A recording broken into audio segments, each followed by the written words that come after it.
안녕하십니까. 주간동화 김우정 기자. 재개발 재건축 전문가 투미 부동산 컨설팅의 김재경 소장입니다.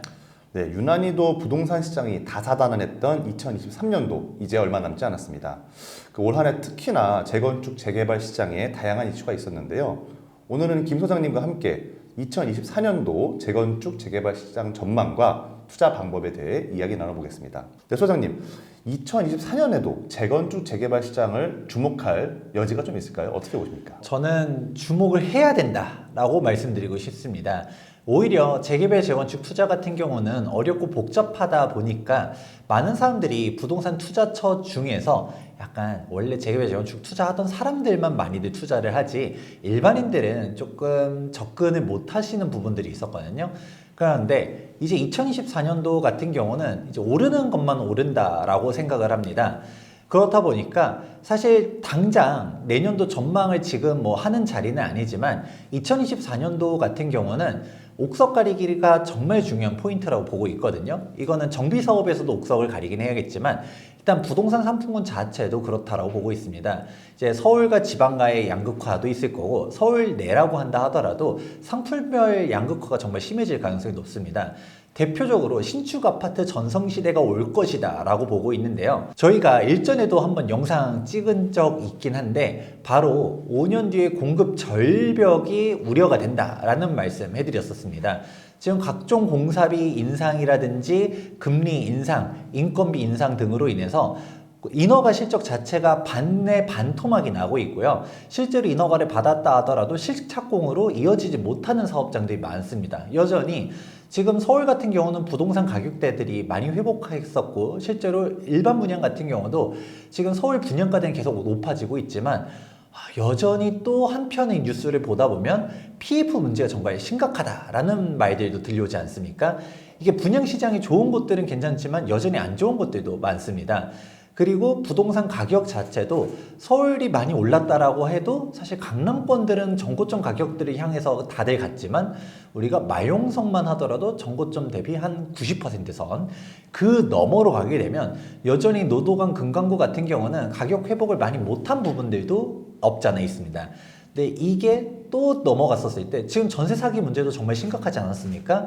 빌라 같은 경우는 전세로도 잘 안 가려 하다 보니까 빌라 매매 가격 역시 지탱을 잘 못하는 부분들이 있습니다. 그러니까 오히려 세입자들이 안전한 아파트로 가야겠다 라는 식으로 하다 보니까 지금 여러분들 뉴스를 보다 보면 사실 아파트, 여기서도 신축 아파트가 많이 올라가고 있지 그 외의 상품들 같은 경우는 대표적으로 빌라라든지 오피스텔, 생숙, 지산 뭐 이런 상황 같은 경우는 뭐 또 상가 같은 경우도 정말 어렵다라는 얘기들이 많죠. 이거는 2024년도도 마찬가지라고 보고 있기 때문에 기본적으로는 아파트 상품군으로 갖다 쏠릴 수가 있다. 여기서도 더 나아갔을 때는 신축 아파트에 대한 희소성이 가면 갈수록 높아지기 때문에 그러면 돌고 돌아서 신축 아파트는 너무 비싸죠.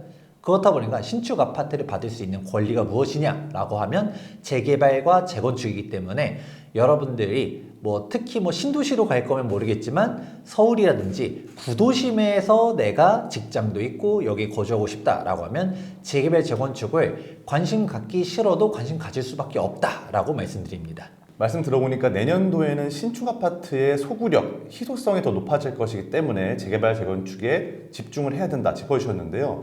그런데 제가 최근에 시장을 좀 취재를 해보면 이런 문제가 있습니다. 고금리가 계속 이어지고 있고요. 유동성 공급이 줄었기 때문에 자금 조달이 쉽지 않다고 많이들 얘기가 하는데요. 이런 게 재건축 재개발 시장이나 투자에 악영향을 끼치지는 않을까요? 당연히 악영향을 끼칩니다. 그래서 저는 이렇게 말씀을 드리는데요. 재개발, 재건축 당연히 주목을 해야 되는데 예전처럼 재개발합니다, 재건축합니다, 뭐 우리 신속통합기획 추진, 모아타운 추진, 아니면 모아타운 선정, 아니면 재건축 같은 경우도 우리 안전진단 통과했습니다 라고 하면서 현수막 걸어놓고 이랬을 때 가격이 오르던 시대는 이제 끝났다 라고 말씀드립니다. 옥석 가리기를 명확하게 해야지 그냥 재개발합니다, 재건축합니다 라고 하면서 묻지마 투자를 하면 이제는 큰일 날 수 있다 라고 말씀드리거든요. 당장 공사비 문제가 정말 큰데요. 앞서서 이제 건자재 가격 인상이라든지 인건비 인상이라든지 아니면 금융비용 증가 등을 얘기하지 않았습니까? 그렇다 보니까 2년 전만 하더라도 평당 공사비가 300만 원에서 500만 원 선에서 했었는데 지금은 평당 700에서 800선에서 하고 있습니다. 그렇다 보니까 그냥 극단적으로 두세 배가 다 올라간 거예요. 그러면 우리가 2년, 3년 전에 괜찮다라고 했었던 사업성도 지금 기준에서 보면 사업성이 안 나오고요. 지금 사업성이 그래도 괜찮다는 것도 2, 3년 뒤가 되면 또 어떻게 될지 모르는 게 지금의 현장입니다. 그렇다 보니까 재개발, 재건축 투자를 함에 있어서 보수적으로 접근할 필요성이 높다는 말씀 항상 드립니다. 그렇다 보니 우리가 정비사업 투자를 하려 했었을 때 이 동네 괜찮습니다. 이런 부동산 사장님의 말씀 혹은 조합에서 우리 부담금 많이 안 나오고요. 이렇게 빨리 진행할 수 있습니다. 라는 청사진을 믿고 가는 게 아니라 내 자신이 잘 검토를 해보면서 여기가 갈 곳인지 아닌 곳인지 잘 따져보시면서 투자를 해야 된다라는 말씀도 드립니다. 이 부분이 최근에 조금 문제가 심각하게 대두될 예정인데요. 바로 상가 쪼개기입니다. 사실 재개발 같은 경우는 상가 쪼개기가 안 됩니다. 왜냐하면 도시 및 주거환경 정비법을 보게 되면 재개발 같은 경우는 상가를 소유한 사람이 입주권을 받기 위해서는 감정평가 금액이 조합원 최소 분양가 이상이어야지만 입주권을 받을 수가 있거든요. 그런데 대부분 재개발 지역 같은 경우에서 뭐 단층 상가, 예를 들어 재개발 지역에 단독 상가라고 부르는 그냥 아예 건물을 가지고 있는 거예요. 뭐 재개발 지역의 꼬마 빌딩은 말할 것도 없고 단층짜리 상가를 한다 하더라도 단독주택처럼 내가 상가긴 상가라도 대지지분이 30평 넘게 깔고 있는 상가 같은 경우는 감정평가 금액이 높겠죠. 그렇다 보니까 당연히 아파트를 받을 수 있는데 보통 구분 상가들, 좀 쪼개기가 된 상가들 같은 경우는 아파트를 받을 수가 없습니다. 하지만 재건축 같은 경우는 얘기가 좀 달라지게 되는데요. 조합 정관에 별도의 비율을 정해서 이 비율을 곱한 금액에 따라 입주권을 줄 수 있다라고 되어 있습니다. 예를 들어서 조합원 분양가가 최소 조합원 분양가 8억이라고 가정해 보겠습니다. 그러면 상가 감정평가 금액이 8억이 넘어가야지만 아파트를 받을 수 있는 게 원칙인데 이 비율을 1에서 0.1로 낮추는 케이스들이 종종 나타나고 있거든요. 그러면 극단적으로 내 감정평가 금액이 8천만 원만 넘어간다 하더라도 아파트를 받을 수가 있게 되는 그런 상황이 나오게 됩니다. 근데 이게 예전에는 아는 사람들만 하는 투자, 그러고 약간 하이리스크 하이리턴으로 갔었다라고 하면 지금은 약간 이런 상황들을 뭐 대놓고 얘기하면서 쪼개기를 하는 사람들까지 등장이 되고 있습니다. 그러니까 극단적으로는 대지집은 1평만 들고 있는 상가를 가지고 있으면서 나 아파트 내놔라고 하는 건데, 재건축은 이게 문제가 되는 사항 중 하나가 재개발에는 없지만 재건축에만 있는 사항 중 하나가 또 무엇이 있냐면 바로 동별 과반수의 동의 요건을 갖추게 하는 부분이 있습니다. 재개발은 동별 동의율이 없습니다. 그렇다 보니까 전체 75%, 정확하게는 4분의 3 이상의 동의율, 그리고 토지 등 소유자의 2분의 1 이상의 동의가 있으면 가게 되는데, 재건축 같은 경우는 이런 토지 등 소유자의 동의율 4분의 3도 있지만 뭐 토지 면적에 대한 비율도 있지만 동별 과반수의 동의율도 있습니다. 그렇다 보니까 상가동도 하나의 동으로 본다는 게 문제점인데요. 그렇게 되면 상가 소유자들이 우리 안 돼, 나 입주권 안 주면 찬성 안 할 거야 라고 하게 되면 다 지연이 되게 되는 부분이 있죠. 대표적인 케이스를 하나 말씀드리도록 하자면 재건축 중에서 20년 만에 드디어 조합설립 인가가 난 음마아파트가 있는데, 해당 음마아파트도 상가 동의가 어려울 것이다 라는 쟁점이 있습니다. 음마아파트 상가 가보신 분들은 알겠지만 뭔가 호실별로 뭐 크게 되어 있는 게 아니라 약간 돗대기 시장처럼 약간 점포들이 막 밀집돼 있는 그런 부분들이 있거든요. 그러니까 여기들도 다 아파트를 달라라고 하게 되다 보니까 지분율이 0.1로 이렇게 비율을 합의하고서 이번에 조합설립 인가가 났습니다.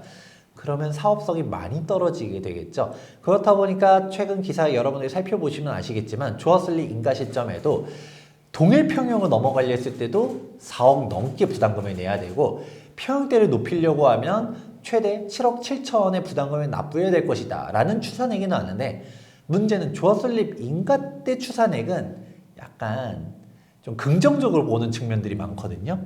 지금 공사비 계속 올라가고, 그럼 음마아파트 실제로 부담금은 더 높아질 수도 있다 보니까 이런 부분들을 조금 잘 생각하다 보면 이 상가 쪼개기가 정말 문제다. 근데 이게 재건축 상가들이 정말 많이 쪼개놨다 보니까 이 상가를 어떻게 수용하고서 그래서 속도 전으로 갈 것이냐 아니면 상가를 재척시키는 사례들도 많이 있습니다. 그러니까 재척시켜버리고서 떼어날 것인가, 이게 앞으로 상가 재건축 투자에 있어서 정말 큰 쟁점이 될 수도 있다라는 얘기 해드립니다. 지금 말씀 들어보니까 여러 가지 쟁점이라든지 주의할 점이 적지 않은데요. 결국 투자자 입장에서 궁금한 것은 옥석 가리기일 것 같습니다. 녹록지 않은 시장 상황에서도 좀 사업의 탄력을 받을 수 있는 재건축, 재개발 현장의 조건 어떤 것인지 짚어주십시오. 가장 중요한 거는 사업성을 대표적으로 말씀드리는데, 이 사업성 외로도 저는 딱 세 가지를 꼽습니다. 이 셋 중 하나를 충족하지 못하면 재개발, 재건축이 될 수 없다라고 보는데, 그 첫 번째는 당연하겠지만 사업성이 높아야 되고요.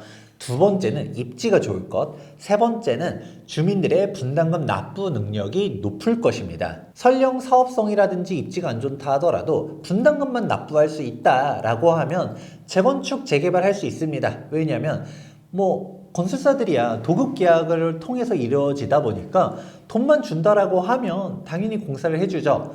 다만 이 세 가지가 각각의 개별 포인트이긴 하지만 어느 정도 유기적으로 연결되긴 했거든요.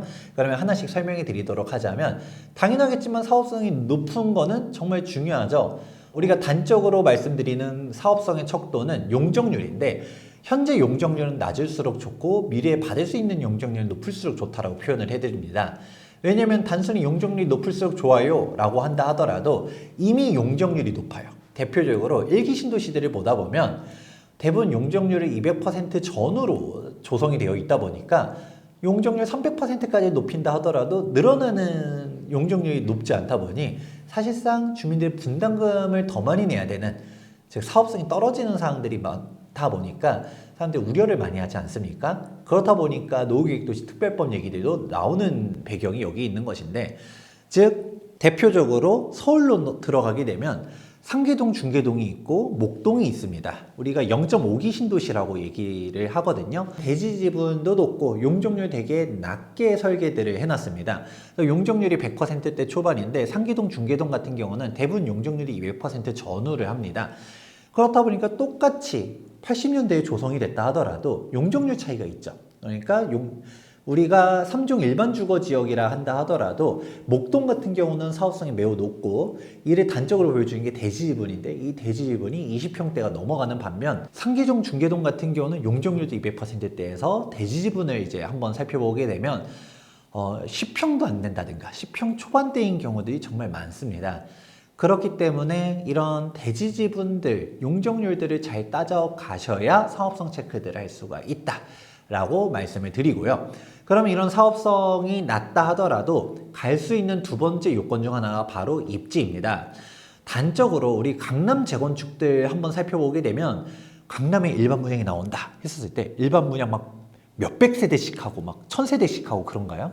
그런 경우 못 본 것 같은데 굉장히 드물지 않습니까? 그렇죠. 보통 일반 분양을 한다 하더라도 근데 채수가 적은. 그렇죠.